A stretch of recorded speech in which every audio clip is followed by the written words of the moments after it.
सैकड़ों सालों के बाद अब ऐसा दौर आया है जब हर कोई सनातन की बात कर रहा है। सनातन के बिना ना कोई राजनीति है और सनातन के बिना ना कोई समाज। अयोध्या से लेकर काशी तक और महाकाल से लेकर मथुरा तक आप सभी सनातन की लहर देख रहे हैं।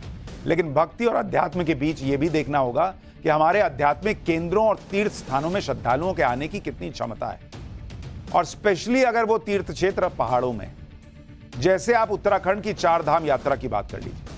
चार धाम यात्रा में इतने लोग पहुंच गए जिससे सारी व्यवस्थाएं ऐसा लगा कि चरमरा जाएंगी। सरकार और प्रशासन ने अपनी तरफ से पूरे इंतजाम किए थे, सारी व्यवस्था की थी, लेकिन जब लोग ही जरूरत से ज्यादा पहुंच गए तो फिर वही होगा जो चार धाम यात्रा में पिछले कुछ दिनों के दौरान देखने को मिला। चार धाम यात्रा के कई रूट पर लंबा जाम लग गया। मंदिर जाने वाले रास्तों पर लोगों की भयंकर भीड़ दिखी। इसमें कई यात्रियों की मौत भी हो गई। बहुत से लोगों बिना दर्शन किए उन्हें वापस लौटना पड़ा। अब यह सब इसलिए हो रहा है क्योंकि आपको यह जानकर हैरानी होगी कि पिछले साल की तुलना में इस साल चार धाम की यात्रा में आने वालों की संख्या करीब 70% ज्यादा है। आप सोचिए, मतलब 70% श्रद्धालु ज्यादा पहुंच गए। चार धाम में यात्रियों की बढ़ती संख्या को देखते हुए उत्तराखंड सरकार को ऑनलाइन रजिस्ट्रेशन बंद करना पड़ा। इसके अलावा लोगों से यह अपील करनी पड़ी कि बिना रजिस्ट्रेशन किए चार धाम की यात्रा पे मत आइए भाई। अगर आप भी चार धाम की यात्रा की तैयारी कर रहे हैं तो थोड़ा इंतजार कर लीजिए, ताकि आपकी यह यात्रा मंगलमय हो, परेशानी ना हो आपको। चार धाम की यात्रा करने से पहले आपको यह समझना होगा कि उत्तराखंड एक पहाड़ी इलाका है जहां संसाधन सीमित है।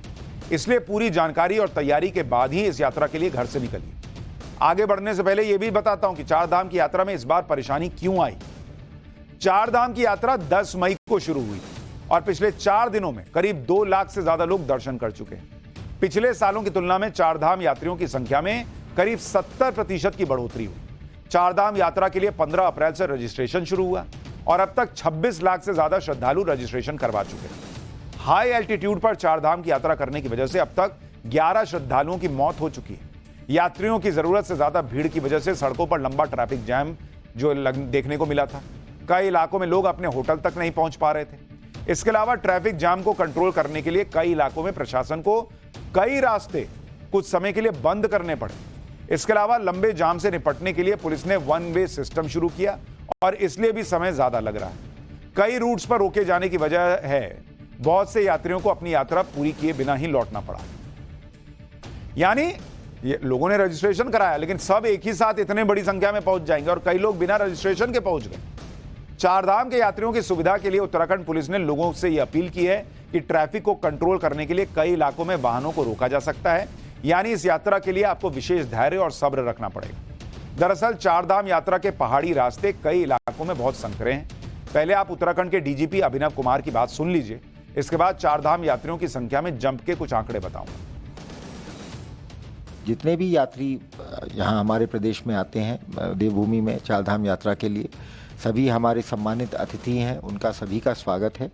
लेकिन जिस संख्या में इस साल यात्री आ रहे हैं, तो हम एक तो यही उनको अपील करना चाहेंगे कि भीड़ को देखते हुए थोड़ा सा उनको धैर्य और संयम बरतने की कोशिश करनी होगी और हमें उनकी सेफ्टी के लिए, उनके कन्वीनियंस के लिए जगह जगह हो सकता है कई बार हमें ट्रैफिक रोकना पड़े, क्योंकि अगर आगे का मार्ग संकरा है या ट्रैक रूट पर या जो यात्रा की पड़ाव है, आगे अगला पड़ाव है, वहाँ पे कोई अकोमोडेशन खाली नहीं है या व्यवस्था नहीं है, तो हमने अलग अलग पॉइंट्स चिन्हित कर लिए हैं यात्रा रूट पर, जहाँ पर हम अगर भीड़ का दबाव बढ़ता है तो श्रद्धालुओं को रोकेंगे।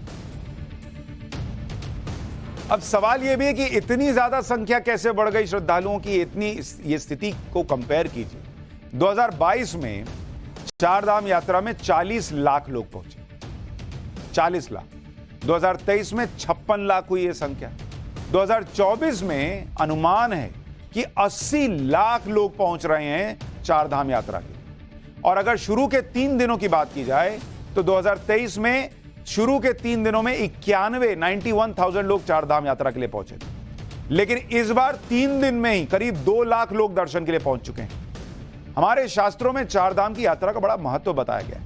ऐसा माना जाता है कि इस यात्रा से पुण्यों का उदय होता है और पाप का नाश होता है।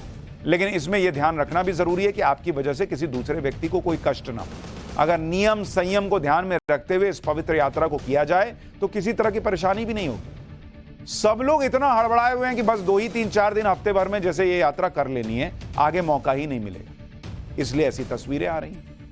आप देखिए यात्रा शुरू होने के बाद किस तरह लोग अपनी जान को खतरे में डालकर यात्रा कर रहे थे। ये यमुनोत्री जाने के रास्ते का एक वीडियो है जिसमें लोगों की भीड़ देखिए आप बॉस, पैर रखने की जगह नहीं है। इस रास्ते में अगर किसी यात्री का पैर ही फिसल जाए तो सोचिए कितना बड़ा हादसा हो सकता है। हालांकि प्रशासन ने यहां लकड़ी की रेलिंग बना रखी है, लेकिन इतनी भीड़ को संभालना कोई आसान काम तो नहीं है। दरअसल यमुनोत्री धाम के दौरान 5 किलोमीटर का एक ऐसा ट्रैक है जो बहुत संकरा है, लेकिन शुरुआती दिनों में यहां लोगों की भीड़ पहुंच गई। लोगों की बढ़ती भीड़ की वजह से पुलिस प्रशासन को कई जगह पैदल यात्रियों और ट्रैफिक को रोकना पड़ा, जिसकी वजह से बहुत से यात्री गंगोत्री धाम नहीं पहुंच पाए। गंगोत्री धाम के पुजारियों का आरोप है कि प्रशासन की अधूरी तैयारियों की वजह से यात्रियों की संख्या कम हुई। ऐसे मंदिर के पुजारियों ने सरकार और प्रशासन के खिलाफ प्रदर्शन भी कर दिया। हालांकि अब हालात पहले से बेहतर हो चुके हैं। ये आप तस्वीरें देखिए, मतलब जो पंडित हैं वो अलग नाराज हैं, यात्रियों को लग रहा है कि भाई सब एक बार में ही दर्शन करने पहुंच जाएं। प्रशासन ने भी तैयारी की, लेकिन उनको थोड़ा और ध्यान रखना चाहिए था कि भाई इतनी बड़ी संख्या में आएंगे तो हमको क्या करना है, नहीं करना है।